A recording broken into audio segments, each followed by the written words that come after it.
vì thòm chiết sắp ta tầm năm nuôi sọc hiệp thầy nghĩ đâu đau tận đây đâu ra 55 đi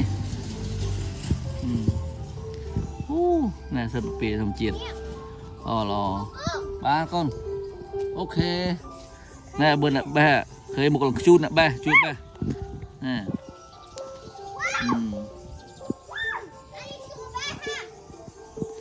mà ba phê nia bom bôn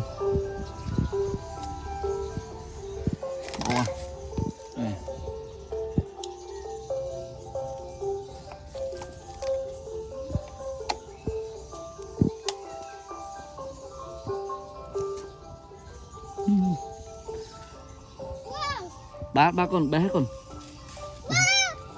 thùng thùng bé bé mò ba này thùng thùng pu chứ con sợ nè